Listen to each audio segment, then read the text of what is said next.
अस्सलाम वालेकुम एवरीवन, उम्मीद है कि आप सब लोग खैरियत से होंगे। सर आज की क्लास में हम मज़ीद कुछ एरर्स देख लेते हैं और फिर उसकी करेक्शन कैसे होगी वो ऑल टुगेदर देख लेते हैं। बट अगेन आपको ये नहीं भूलना कि सस्पेंस अकाउंट कब क्रिएट होगा, क्योंकि कुछ एरर्स ऐसे होंगे जिसमें सस्पेंस अकाउंट आएगा और कुछ एरर्स ऐसे होंगे जिसमें गलती तो होगी बट सस्पेंस अकाउंट नहीं होगा, क्योंकि उसमें डेबिट और क्रेडिट बैलेंस होंगे बट गलत जगह पे होंगे। यानी कैपिटलाइज करना चाहिए होगा, एक्सपेंस आउट हो गया, एक्सपेंस आउट करना चाहिए था, कैपिटलाइज हो गया, डेबिट क्रेडिट पूरा होगा। बट ये है कि वो अकाउंटिंग एरर ऐसा होगा जिसमें सस्पेंस अकाउंट की क्रिएशन नहीं होगी। तो अब मैं जितने भी आगे आपको कॉन्सेप्ट्स कराऊंगा उसमें you need to be very aware about कि क्या सस्पेंस आएगा या नहीं आएगा। एक और केस देख लेते हैं। क्या ये रहा यहाँ पे, a cheque of rupees 10,800 was paid to a creditor who allowed a 10% cash discount.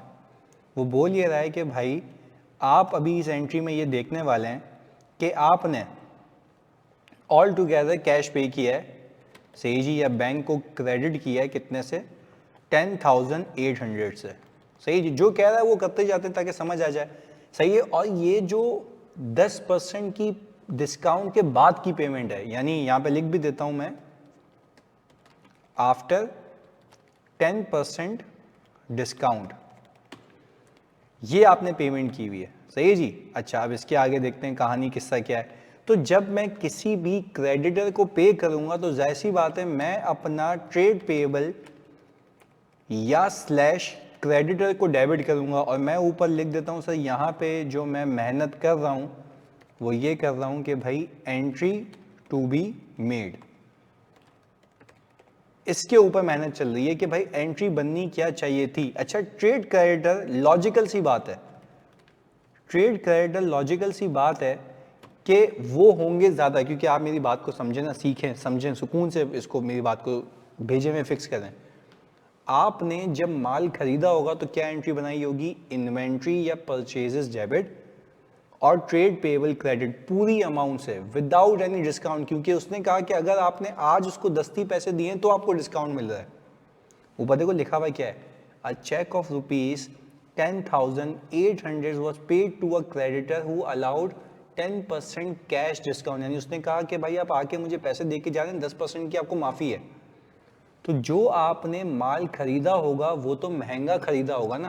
क्या मैं कह सकता हूँ ये 10,800 is basically the 90% amount, 90% amount. तो क्या मैं कह सकता हूँ उसको मैं 100% पे लेके जाऊं तो वो ट्रेड क्रेडिटर असल में 12,000 रुपए के थे। और अब जो आप बचपन से अकाउंटिंग सीखते आए हैं कि अगर मैं कोई लाइबिलिटी सस्ते में सेटल करूं तो वो अदर इनकम होती है, पर आज के बाद आप सीखें वो अदर इनकम नहीं होती है। एज पर IFRS वो जिसके अगेंस्ट में, जिस एसेट के अगेंस्ट में डिस्काउंट होता है, वो उस एसेट की कॉस्ट में रिडक्शन के तौर पे रिकॉर्ड हो जाएगी इन्वेंट्री में। तो यानी अगर आपको ये डिस्काउंट मिला है तो टेक्निकली ये परचेजेस या आपकी इन्वेंट्री की वैल्यू को रिड्यूस करेगा। बट अगेन मैं यहां पे इसको यहां पे क्रॉस मार्क करूंगा, वो अदर इनकम नहीं आएगा, यानी वो टेक्निकली आपकी इन्वेंट्री जो आपने महंगी खरीदी थी उसको रिड्यूस कर लेगा। यानी सिंपल जबान में आपको बताऊं, आपने जब ये माल खरीदा होगा तो आपने एंट्री क्या बनाई होगी, इन्वेंट्री डेबिट कितने से, 12,000 रुपये से, परचेजेस डेबिट 12,000 रुपये से, क्रेडिट किया होगा ट्रेड पेएबल, और वो ट्रेड पेएबल आपने क्रेडिट किया था 12,000 रुपये से। अब क्या बारी आई, आपने सेटलमेंट की, सेटलमेंट आपने 12,000 रुपये की तो की है, पर वो सेटलमेंट जो 12,000 रुपये की लायबिलिटी की है उसके लिए पैसे कितने दिए, 10,800 आफ्टर 10% डिस्काउंट, यानी आपको 1,200 रुपये का डिस्काउंट मिल गया। तो टेक्निकली अब आज के बाद मैं IFRS की ज़बान में ये कहूँगा कि अगर मुझे इन्वेंट्री के अगेंस्ट में डिस्काउंट मिला है तो वो मेरी इन्वेंट्री सस्ती थी ना, तो टेक्निकली मैं अपनी परचेजेस की वैल्यू को क्या कर दूंगा, कम कर दूंगा, rather than booking other income. बात क्लियर है। तो मैं टेक्निकली अपनी परचेजेस को रिड्यूस कर दूंगा इतने से। ये वो चीज़ है जो एंट्री बननी चाहिए थी इंसानों की तरह, बिल्कुल सही वाली। पर अगेन मैं आपको यहाँ पे एक और चीज़ बताता हूँ मेरे बच्चों, ताकि आपका लॉजिक वॉजिक सब क्लियर हो जाए। बहुत फोकस होकर देखना मेरी बात। क्या मैं कह सकता हूँ परचेजेस को रिड्यूस करने से, यहाँ पे लिखता हूँ मैं, परचेजेस को रिड्यूस करने से technically cost of goods available for sale reduce हो जाती है। आपके सामने की बात है, परचेजेस को रिड्यूस करने से technically cost of good available for sale reduce हो जाती है। तो अल्टीमेटली COGS भी रिड्यूस हो जाती है। तो जब बच्चों अल्टीमेटली COGS भी रिड्यूस हो जाती है तो प्रॉफिट अल्टीमेटली इंक्रीज हो जाता है। पर फर्क सिर्फ इतना है, ये अदर इनकम के नाम पे नहीं होता, ये COGS को रिड्यूस करके होता है, दैट्स इट। यानी है तो फायदा ही ना, पर फायदा आप अदर इनकम के नाम से रिकॉर्ड नहीं कर रहे हैं, आप COGS को कम करके कर रहे हो। COGS कैसे कम हो रही है? आपकी परचेजेस कम हो रही हैं क्योंकि आपको फायदा हो गया। आप ये नहीं कह रहे कि आपने 12,000 का माल खरीदा, क्योंकि 12,000 का खरीदा था और सेटलमेंट पे डिस्काउंट हो गया, तो this has to be netted off against your purchase value. बात क्लियर है? तो खैर ये तो वो मैंने आपको बता दिया to give you a proper idea of के एंट्री बननी क्या चाहिए थी। अब देखते इन बाबू ने क्या किया हुआ है। क्या ये रहा है? The payment was correctly entered in to the bank book but was posted debited to purchase या inventory account as 1080 only therefrom no other entry was made। ओहो भाई, भंड क्या मारा? जरा ये देखें, डेबिट और क्रेडिट में भी भंड मार दिया। एंट्री मेड, यानी सर हमने कहा इन बेवकूफ ने क्या किया है, कैश और बैंक से तो ये निकाल दिया, सही सही है जी। अच्छा, डेबिट लायबिलिटी को करने की जगह परचेजेस को डेबिट कर दिया। अच्छा, परचेजेस को डेबिट किया, देखो यहाँ पे लिखा हुआ है ना, आपको कैसे पता? But was posted debited to purchase account as ₹1080, यानी एक जीरो उसमें भी खा गया, तो 1080 यहाँ पे इसने डेबिट कर दिया परचेजेस को या स्टॉक को या इन्वेंट्री को, जो भी नाम दे दो उसका।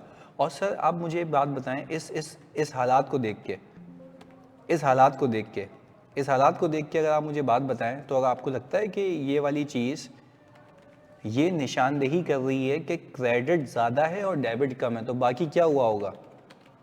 Suspense account. मैंने तो आपको ये सिखाया है, मैंने आपको यही गेम सिखाया है भाई। उसने बेवकूफ़ ने गलती क्या की है?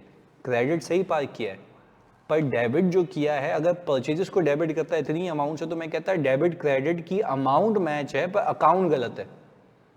यानी लायबिलिटी को डेबिट करने के बजाय बेवकूफ ने परचेजेस को बढ़ा दिया, तो परचेजेस को इंक्रीज कर दिया, वो भी गलत अमाउंट से किया, तो जो बैलेंस नहीं हुआ होगा, तो टेक्निकली हमने कहा हमने सेटलमेंट ज्यादा की, उसके अगेंस्ट में परचेजेस रिकॉर्ड की जो कि गलत है वो भी कम की, तो बाकी जो डेबिट बैलेंस बच गया वो सस्पेंस में डाल दिया। हमने कहा बाद में देखते हैं क्या होगा इसका, क्योंकि अभी डेबिट क्या होना है वो मुझे नहीं पता, पर सस्पेंस में डाल दिया होगा, ये हो चुका है। आए देखते हैं इसको सही कैसे करना है। हमने कहा सर करेक्टिंग एंट्री।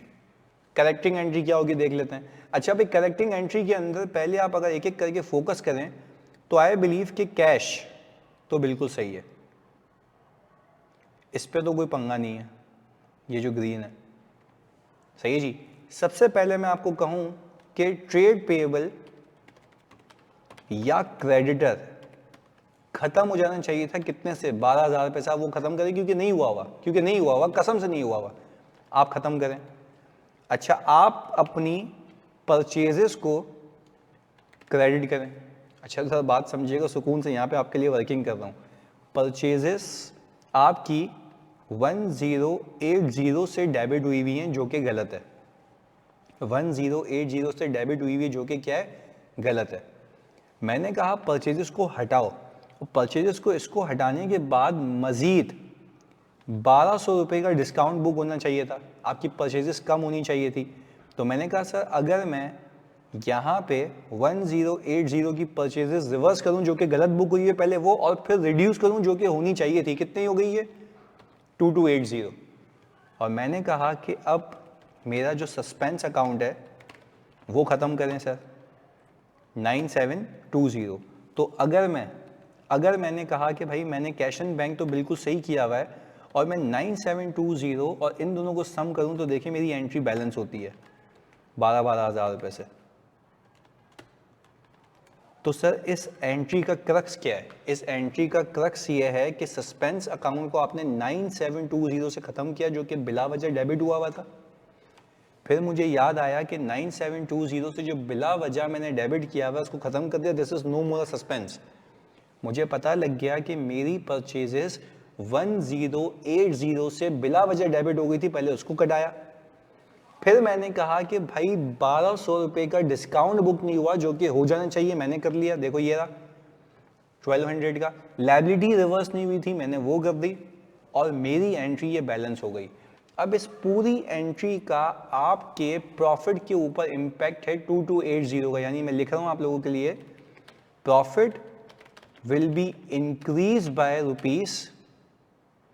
₹2280। सर आपने तो यहाँ पे कहा था कि ये तो जो है 1200 का फायदा होगा। भाई 1200 का फायदा तो जेन्युइन है ना, अभी जो गलती की हुई है उसमें उसने 1080 का नुकसान बुक किया हुआ था, तो उसको सही करूंगा तो ये पहले सही हो जाएगा, यानी 1080 से मेरी COGS कम हो जाएगी क्योंकि परचेजेस रिड्यूस करूंगा, फिर मजीद जो डिस्काउंट मिला था उससे रिड्यूस करूंगा, तो कुल मिला के इतने का फायदा बुक करूंगा in order to make it correct. बात भेजे में फिक्स होती है। तो sir this was all about settlement की एंट्री, कि अगर सेटलमेंट आपकी डिस्काउंट पे हो रही हो तो उसका क्या इम्पैक्ट होता है, उसने क्या गलत किया हुआ था, तो वो हमने सीख लिया। बात क्लियर है? प्रैक्टिस करते जाएंगे, हाथ सट जाएगा, डोंट वरी अबाउट इट। आगे फिर मैंने कहा कि सर अगर मैं ऑल टुगेदर दूसरी एडजस्टमेंट देखूं, ऑल टुगेदर अगर मैं दूसरी एडजस्टमेंट देखूं तो यहां पे देखें, यहां पे लिखा हुआ है कंपनी ने रिसीव की है payment of ₹19,000 after 5% discount given to customer. यानी अब यहां पे देख लेते हैं भाई, हम ये देख लेते हैं कि एंट्री टू बी मेड क्या होती। एंट्री टू बी मेड क्या होती? हमने कहा कि भाई कैश या बैंक आप डेबिट कर लें, बिल्कुल सीधा, कंपनी रिसीव पेमेंट ऑफ 19,000 ये कर लें। एंट्री टू पहले वो बना ले जो बननी चाहिए ताकि जिंदगी ही सुकून में हो जाए। After 5% discount given to customer. अच्छा 5% डिस्काउंट का मतलब ये है कि मेरा जो ट्रेड रिसीवेबल है, जो मेरा ट्रेड रिसीवेबल है उसको आपने कटाना होगा अगर सही एंट्री करनी है। तो ट्रेड रिसीवेबल आई बिलीव कि आपका ज़्यादा रहा होगा, तो आपने कहा भाई वो तो रहा होगा, ये तो 95% है, 100% 20,000 रहा होगा, ये हो गया। अच्छा जी इसको हटाएं सर, इसको हटाएं, बुरा लग रहा है ये। अच्छा भाई अब हमने कहा bank has been debited correctly but accountant has recorded sales by 14,000। अब पहले उसको जो किया वो बाद में देखते हैं, पहले जो होना चाहिए वो कर लेते हैं। और मैंने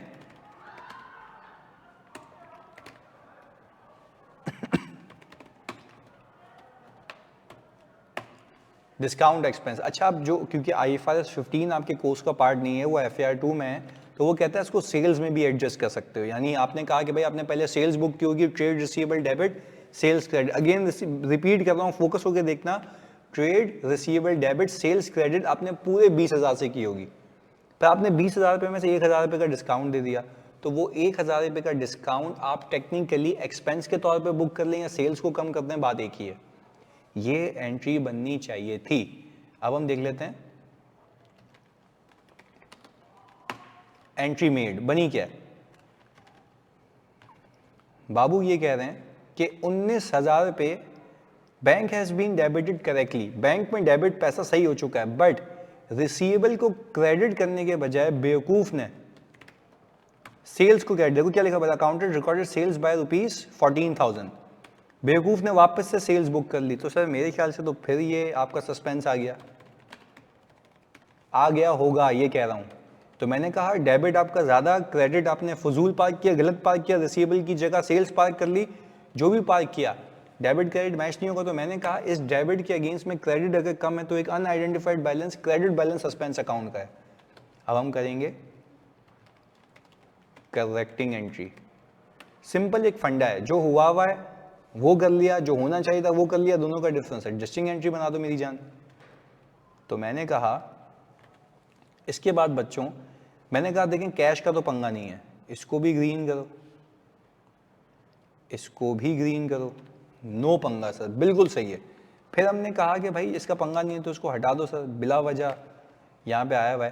पहले तो आप सस्पेंस को खत्म करें सर, बुरा लग रही है। सस्पेंस को हमने कर दिया डेबिट, क्यों? क्योंकि क्रेडिट बैलेंस पड़ा हुआ था इसका, ऐसा ही इस एंट्री से रिलेटेड। फिर मैंने कहा आप एक काम क्यों नहीं कर सकते कि ट्रेड रिसीवेबल को ख़त्म करें, जो ख़त्म होना चाहिए था, ये रहा, ख़त्म कर दिया, ऐसा ही है। अब आप ये देखें कि आपकी सेल्स कितनी फजूल बुक हुई है, कितनी फजूल बुक हुई है सर? 14,000 की। पर मैं कह रहा हूँ 14,000 की फजूल बुक हुई है, उसको रिवर्स कर रहा हूँ, फर्दर जो डिस्काउंट बुक करना था वो भी बुक कर लें 1000 से। तो क्या हम कह सकते हैं ये एंट्री हमारी क्या हो गई सर? मैच हो गई। तो समझने की बात यह है, करेक्टिंग एंट्री मैंने किया कि मैंने कहा पैसा तो सही आ गया, जो रिसीवेबल कटाना था पूरा हटा दो, जो सेल्स गलत बुक हुई हुई है वो हटा दो, और मैंने सेल्स मजीद 1000 रुपये से और हटा दी क्योंकि वो डिस्काउंट बुक नहीं हुआ था। यानी मुझे यूं समझो कि 1000 का डिस्काउंट बुक करना है, तो पहले 1000 का डिस्काउंट तो सिर्फ 1000 का तब बुक करता है जब बाकी सही होता। तो मैंने कहा पहले जो एक्सेसिव 14,000 की सेल बुक हुई हुई है उसको घुमाओ, तो 14,000 से वो घुमा दे, उसमें प्लस 1000 कर दे तो डिस्काउंट बुक होना चाहिए, और बाकी सस्पेंस खत्म कर दिया। बात क्लियर है? तो सर ये थी आपकी 2 एडजस्टमेंट सेटलमेंट की, चाहे वो पे हो या रिसीट हो। जज़ाकल्लाह।